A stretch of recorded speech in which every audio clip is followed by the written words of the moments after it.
palinkėjimas visiems dabar įgijusiam tiek bakalauro, tiek magistro diplomą.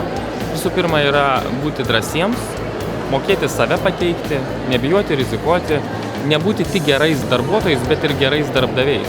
Nebijoti kurti savo verslą ir taip prisidėti apskritai prie visuomenės gerovės. Šiandien labiausiai noriu pasveikinti tuos, kurie atidavė savo kelis, ar daugiau ar mažiau metų, gražiausių metų mokslai apie sportą ir labai noriu, kad jie niekada to nepamirštų.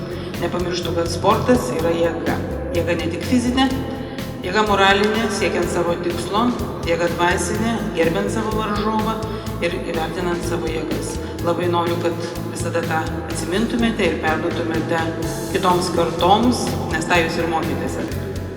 Dauguma jūsų pilnakoja žengsite į darbo, profesinį, visuomeninį pasaulį, kai kurie jau turbūt ten esate, kurio dėsningumus ir paslaptis jūsų dėstytojai jums bandė paaiškinti ir padaryti geriau suprantamus.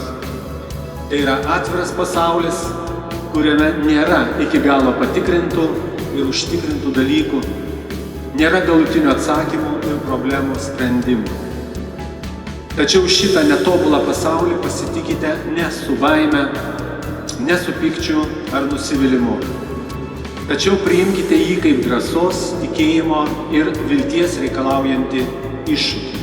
Šių metų absolventai, šios laidos absolventai, kiek aš pažinojau, kiek dėstytojai apie tai šnekėjo, jie yra vieni iš geriausių mūsų absolventų.